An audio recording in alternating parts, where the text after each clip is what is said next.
Halo sahabat, Assalamualaikum. Semoga sehat selalu dan senantiasa berbahagia. Terima kasih udah subscribe dan menyimak video-video SLMT TV. Semoga Tuhan Yang Maha Esa selalu memberikan rezeki yang berkah dan berlimpah ruah untuk sahabat semua.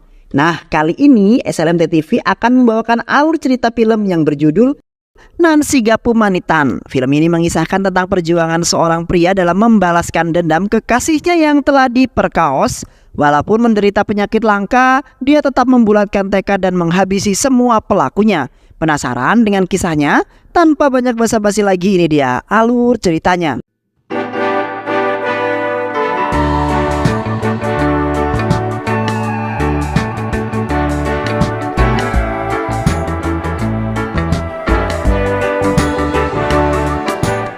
Indiran adalah seorang bocah malang yang menderita penyakit narkolepsi. Penyakit ini adalah penyakit yang membuat penderitanya tidur mendadak ketika mengalami emosi yang tinggi. Ibu Indiran yang bernama Sumati sudah pasrah dengan penyakit anaknya tersebut. Sudah banyak dokter dan dukun yang kemudian dikunjungi oleh keluarganya untuk menyembuhkan anaknya tersebut.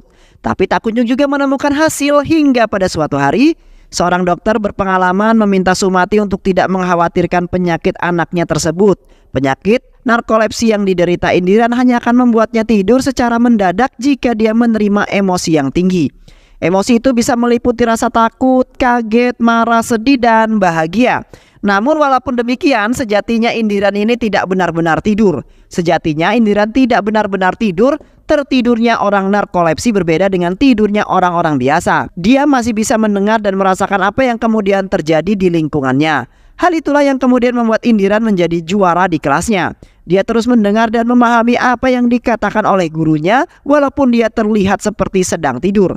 Jangan khawatir tentang masa depannya. Dia pasti akan menjadi orang yang sukses. Penemu sekaligus ilmuwan hebat bernama Thomas Alva Edison juga menderita penyakit ini, ujar dokter kepada Sumati. Beberapa tahun kemudian, Indiran yang dulu kecil kini sudah sangat dewasa dan tumbuh menjadi bujang yang sangat tampan. Kemudian dia ditemani oleh sahabat sejatinya yang bernama Satis akan pergi ke sebuah kota untuk mencari pekerjaan. Indiran selalu mengingatkan dirinya untuk bisa mengendalikan emosinya. Sebenarnya kecerdasan yang dimiliki oleh Indiran mampu membuatnya diterima untuk menjadi seorang pekerja. Namun kambuhnya penyakit narkolepsi kemudian membuatnya harus digagalkan.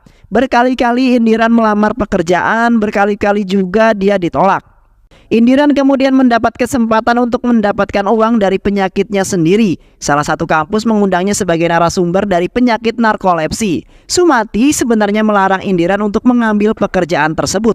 Namun Indiran tetap kekeh untuk mengambilnya. Di dalam kampus, Indiran menyampaikan kisahnya sebagai seorang pengidap penyakit narkolepsi. Dia juga menceritakan bahwa penyakitnya ini membuatnya tidak bisa berhubungan suami istri. Uang yang dihasilkan sebagai narasumber tersebut lalu digunakan oleh Indiran untuk membeli laptop dan membelikan ibunya sari. Indiran lalu menggunakan laptopnya itu untuk bekerja secara online dengan imbalan gaji Rp20.000 per bulannya. Satu persatu keinginan Indiran mulai tercapai. Dia berhasil membuat ibunya berhenti dari pekerjaannya karena sudah mampu ditanggung oleh Indiran. Indiran kemudian menulis sebuah keinginan itu pada sebuah kertas. Dia juga berhasil menyelesaikan keinginannya untuk membantu temannya yang bernama Karuna. Kini keinginan Indiran yang berikutnya adalah berjalan sendirian tanpa ditemani oleh siapapun.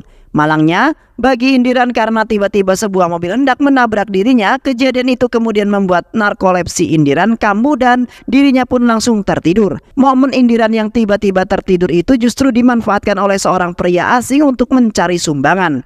Dia mengatakan kepada semua orang jika Indiran yang kecelakaan ini adalah seorang yatim piatu. Dia tidak memiliki biaya untuk berobat. Seorang wanita cantik bernama Mira yang kasihan terhadap Indiran lalu memberikan pria asing itu sejumlah uang. Keesokan harinya Indiran diingatkan oleh teman-temannya untuk tidak berjalan sendirian lagi. Dia juga disarankan untuk segera menikah agar ada yang menemaninya. Di saat yang bersamaan Mira tiba-tiba muncul di hadapan Indiran. Indiran yang tidak mengenal Mira terkesima dengan kecantikannya. Indiran ingin berkenalan dengan Mira. Namun Mira yang kaget karena melihat Indiran langsung berteriak dan menyebabkan keduanya pingsan. Setelah sadar, Mira kini memahami apa yang terjadi pada Indiran. Dia juga tidak merendahkan Indiran yang mengidap penyakit narkolepsi. Mira lalu meminta nomor telepon Indiran dan Indiran pun memberikannya. Usut punya usut, ternyata Mira berasal dari keluarga yang sangat kaya raya. Ayahnya adalah seorang pengusaha India ternama. Ayahnya juga menjodohkan Mira dengan seorang pria bernama Kartik. Namun perjodohan itu ditolak oleh Mira karena Mira tidak menyukai sifat Kartik yang sangat kasar pada setiap wanita. Mereka juga memiliki visi misi kehidupan berumah tangga yang sangat berbeda. Di sisi lain, Indiran ternyata juga dijodohkan oleh emaknya. Dia dijodohkan dengan seorang gadis yang masih merupakan keluarganya sendiri. Namun gadis itu menolak Indiran lantaran gajinya yang sangat kecil dan dirinya yang mengidap penyakit narkolepsi. Sumati berusaha menguatkan hati Indiran. Dia juga berjanji akan mencarikan Indiran gadis yang lain. Tak lama kemudian Mira menghubungi Indiran. Dia mengajak Indiran untuk bertemu di suatu tempat. Ternyata Mira tidak datang sendirian. Dia ditemani oleh teman-temannya yang penasaran dengan penyakit narkolepsi. Untuk membuktikannya, teman-teman Mira lalu mengagetkan Indiran dari belakang. Hal itu kemudian membuat narkolepsi kambuh dan Indiran langsung tertidur seketika. Mira yang melihat hal tersebut langsung memarahi teman-temannya yang sangat kurang ajar terhadap Indiran. Setelah mengantarkan Indiran pulang, kemudian Mira meminta maaf kepada Indiran karena kelakuan dari teman-temannya Mira. Bukannya marah, Indiran justru berterima kasih karena Mira telah memarahi teman-temannya.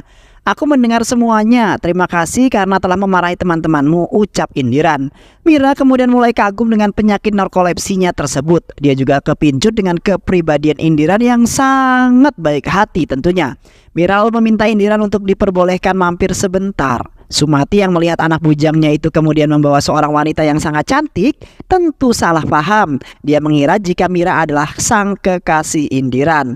Mira lalu disambut dengan sangat hangat di rumahnya Indiran. Indiran juga memperbolehkan Mira untuk melihat daftar keinginannya. Setelah membacanya, Mira jadi sangat ingin mengabulkan keinginan Indiran. Dia lalu mengabulkan keinginan Indiran untuk menonton sebuah film yang ada adegan belah durennya. Namun ketika adegan yang ingin dilihat oleh Indiran itu muncul, dia justru malah tertidur. Mira hanya bisa tertawa pulas melihat hal tersebut. Mira lalu mengabulkan keinginan nomor 8 Indiran, yaitu mendapatkan ciuman dari gadis cantik. Indiran yang mendapatkan ciuman itu sontak kaget dan langsung tertidur dengan seketika. Di dalam hati Mira sebenarnya dia sangat ingin menikah dengan Indiran. Indiran lalu dibawa ke rumah untuk bertemu dengan sang ayah. Namun lagi dan lagi penyakit narkolepsi selalu jadi kendala bagi Indiran.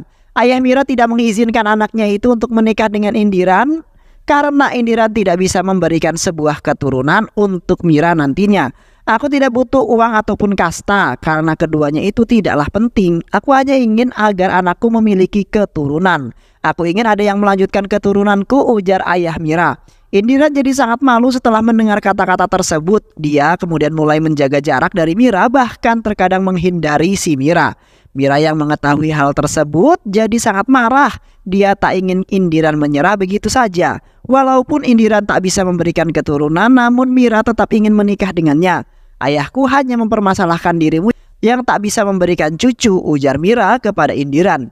Mira lalu menanyakan pada Indiran, adakah waktu di mana Indiran tidak bisa tidur? Ada. Waktu itu adalah ketika aku mandi atau terkena air, ucap Indiran. Mira yang mengetahui hal tersebut lalu memikirkan sebuah ide gila untuk bisa hidup bersama Indiran. Dia sengaja mendorong kekasihnya itu ke dalam kolam lalu mencium Indiran dan berwik-wik bersama saat itu juga. Beberapa waktu kemudian Mira hamil anaknya Indiran. Mereka tentu saja sangat bahagia karena memiliki keturunan bukan lagi masalah bagi Indiran. Saat mereka hendak menyampaikan kabar gembira itu pada ayah Mira, tiba-tiba saja sebuah mobil merah melaju dan hendak menabrak mereka. Kejadian itu kemudian membuat Indiran kaget dan tertidur saat itu juga. Mobil itu terus menghalangi jalan mereka. Mira yang kesal lalu turun dari mobil menghampiri mobil tersebut. Tak lama kemudian seorang pria misterius keluar dan langsung memukul Mira. 3 orang pria lain juga keluar dan ikut memukul Mira. Entah apa yang sebenarnya terjadi, tapi mereka terus menyiksa Mira meskipun dia sudah memelas. Anehnya, keempat pria itu sama sekali tak menyerang Indiran.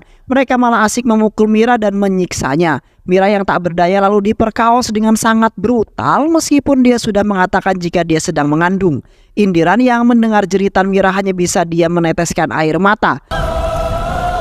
Keempat pria itu lalu pergi meninggalkan Mira dan tak lama kemudian polisi datang dan membawa Mira ke rumah sakit. Sesampainya di sana, Dokter menjelaskan kepada ayahnya Mira jika Mira telah diperkaos oleh beberapa pria dengan sangat brutal. Kebrutalan itu kemudian menyebabkan anak yang dikandung Mira keguguran. Ayah Mira sangat terkejut mendengar penjelasan tersebut. Dia tak mengira jika anaknya yang hamil di luar nikah itu kini keguguran dan dalam keadaan koma. Indiran lalu dipukul dengan sangat keras. Ayah Mira kecewa karena Indiran tak mampu melindungi anaknya. Pukulan ayahnya Mira itu kemudian membuat Indiran kembali tidur. Sasti dan juga Karuna lalu membawa Indiran pulang ke rumahnya. Hati Indiran benar-benar hancur. Ibunya juga terkejut dengan kondisi anaknya yang berantakan. Keesokan harinya Indiran yang dipanggil ke kantor polisi untuk memberikan keterangan, namun dirinya tak mampu mengidentifikasi pelaku karena saat itu hujan turun dengan sangat deras. Ayah Mira kembali dibuat kesal sebenarnya. Indiran masih sangat mengingat kejadian itu. Dia lalu pergi ke lokasi bersama dua sahabatnya. Indiran menyesali apa yang sudah terjadi. Dia tak mampu berbuat apa-apa saat Mira sedang diperkaos. Teriakan dan jeritan Mira terus menghantui pikirannya dan di saat yang bersamaan dia mengingat jika salah satu dari pelaku bernama Sakar. Indiran bersama kedua sahabatnya lalu pergi menemui preman dan membeli pistol ilegal. Wajah Indiran yang dulu polos kini berubah menjadi sangat murka. Sementara itu, Mira yang masih dalam keadaan koma lalu dibawa pulang oleh ayahnya. Indiran yang mengetahui hal tersebut berusaha untuk menemui Mira walaupun terus dilarang. Ayah Mira lalu mengizinkan Indiran untuk menemui Mira. Hanya ada kesedihan dan air mata yang tampak di wajah Indiran. Dia terus meminta maaf dan menyesal karena tak mampu melindungi Mira. Indiran lalu berjanji akan terus merawat Mira hingga kembali sehat. Ayah Mira yang tak tega dengan nasib putrinya tersebut lalu memutuskan untuk meninggalkan Mira di rumah Indiran. Ayah Mira berharap kehadiran dan suara Indiran mampu menyelamatkan putrinya dan membuatnya sadar kembali dari komanya. Kau harus berbicara kepada Mira, itulah pesan ayah Mira kepada Indiran. Kini aksi balas dendam pun dimulai. Indiran mulai bergerak untuk mencari informasi-informasi yang perlu dia ketahui. Dia kemudian menanyai semua orang-orang yang dikenalnya. Teman Mira lalu kemudian menyampaikan kecurigaan terhadap Kartik. Indiran lalu bergerak menemui Kartik, namun Kartik mengatakan jika dia sama sekali tak mengetahui peristiwa tersebut. Indiran benar-benar kesulitan untuk menemukan pelakunya. Indiran yang kemudian memiliki ide lalu pergi bersama Sasti menemui ketua preman yang berkuasa di wilayah kejadian. Tapi ketua preman itu tak berkata jika pelaku bukan dari wilayahnya. Tak lama kemudian Indiran menemukan sebuah cara untuk mengatasi rasa tidurnya. Dia menggunakan sebuah headset dan menyetel musik di telinganya. Ternyata cara itu sangat ampuh untuk membuat Indiran tak lagi kaget dan tertidur. Keesokan harinya Indiran kemudian menemui seorang polisi untuk mencari informasi. Dia menanyakan daftar pelaku pemerkosaan yang sudah bebas. Tapi tak lama kemudian sebuah sirine terdengar dari sebuah mobil. Indiran ingat jika suara sirine itu sama persis dengan sirine mobil pelaku. Apalagi berdasarkan keterangan polisi mobil pelaku itu berwarna merah. Indiran lalu menghampiri pengendara mobil itu dengan sangat murka. Pengendara lalu mengatakan jika 10 hari yang lalu mobilnya diperbaiki di bengkel wilayah Sanigaram. Indiran lalu pergi ke bengkel tersebut bersama pemilik mobil. Namun sesampainya di sana ternyata bengkel itu sedang tutup karena jam makan siang. Kecurigaan Indiran memang tak keliru. Ternyata seorang pelaku bernama Sekar sedang membeli rokok di tempat dia menunggu. Masalahnya, Indiran tidak mengenali wajah Sekar. Sekar yang kemudian menyadari keberadaan Indiran segera pergi melarikan diri. Penjual rokok itu lalu memberitahu bahwa orang itu adalah seorang mekanik bengkel yang sedang Indiran cari. Indiran tanpa basa-basi lagi langsung kemudian mengejar Sekar dengan penuh amarah. Sasti lalu memberitahu Karuna jika Indiran sedang mengejar salah satu pelaku. Indiran terus mengejar Sekar yang berlari ke sebuah gedung bertingkat, namun tiba-tiba cerot, Sekar tewas dibunuh oleh Karuna. Ternyata Karuna terlibat dalam pemerkosaan tersebut. Dia tega membunuh Sekar untuk membungkam mulutnya.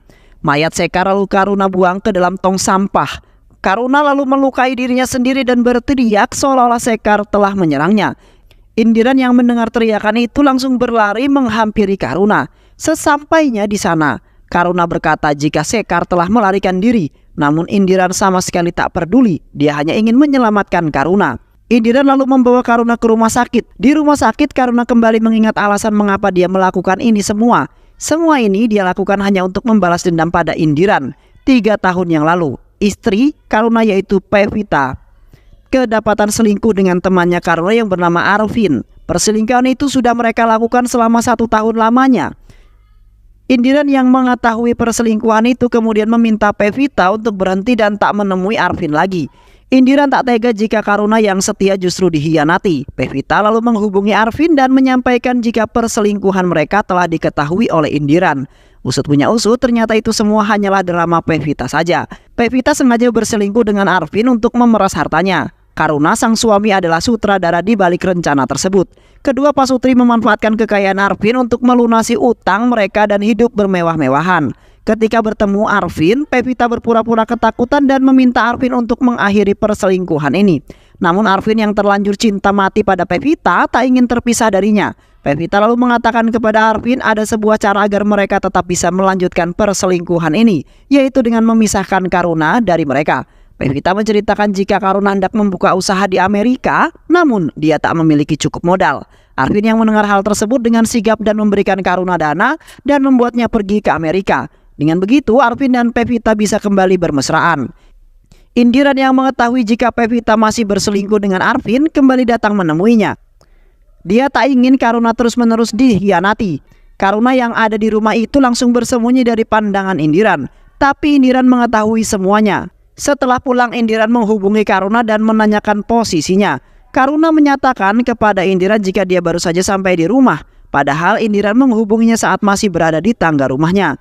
Indiran lalu menemui Arvin dan mengungkapkan semuanya. Jika Pevita dan Karuna sudah bekerja sama untuk melorotin harta Arvin. Arvin yang mendengarnya tentu saja murka. Dia datang menemui Karuna dan meminta Karuna mengembalikan semua uang miliknya. Karuna yang mendengar hal itu kemudian langsung terkejut bagaimana Arvin bisa mengetahuinya. Karuna menolak mengembalikan uang Arvin dengan alasan dia juga telah memberikan tubuh istrinya pada Arvin. Pevita lalu menyampaikan dengan selengean jika dia siap kok menjadi istri Arvin. Arvin yang mendengar keselengean itu langsung murka dan menampar Pevita hingga jatuh membentur meja. Darah segar mengalir dari kepalanya Pevita dan Pevita tewas saat itu juga. Karuna yang kalap melihat istrinya tewas lalu menusuk Arvin dengan sangat brutal. Namun cerita yang berbeda justru Karuna sampaikan pada Indiran. Karuna mengatakan jika Arvin dan Pevita pergi ke luar negeri, sebenarnya Indiran, saat kau datang ke rumahku, aku sebenarnya ada di dalam rumah. Aku sengaja bersembunyi karena aku malu atas perselingkuhan yang terjadi antara Pevita dan juga Arvin. Sebelum kedatanganmu aku bertengkar hebat dengan Pevita karena aku mengetahui perselingkuhan mereka. Pertengkaran itu kemudian membuat Pevita pergi ke rumah Arvin. Mereka lalu pergi ke luar negeri saat malam itu juga. Ujar Karuna sambil berpura-pura menangis. Di dalam hatinya sebenarnya Karuna ingin membalas dendam jika kebahagiaanku telah kau hancurkan. Maka aku juga akan menghancurkan kebahagiaanmu, Indiran. Kembali lagi ke masa kini, di mana saat itu Karuna sedang menghubungi Guna, ketua preman sekaligus atasan Sekar. Karuna mengatakan cerita yang berbeda kepada Guna jika Sekar telah tewas karena dibunuh oleh Indiran. Guna lalu meminta menyuruh Karuna untuk membawa Indiran ke tempat di mana Sekar dibunuh. Di malam harinya Karuna mengajak Indiran untuk kembali ke tempat itu. Dia menjaga jarak dengan Indiran agar bisa berkomunikasi dengan Guna. Tapi Guna dan salah satu anak buahnya sudah menunggu Karuna. Karuna dihajar tanpa belas kasihan. Ternyata Guna telah mengetahui bahwa Karuna lah yang telah menghabisi Sekar.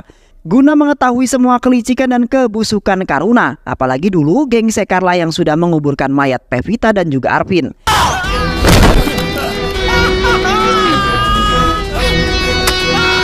Setelah itu Guna pergi mengawasi Indiran. Dia ingin segera menghabisi Indiran. Salah satu anak buahnya lalu disuruh untuk melepaskan headset yang dipakai oleh Indiran.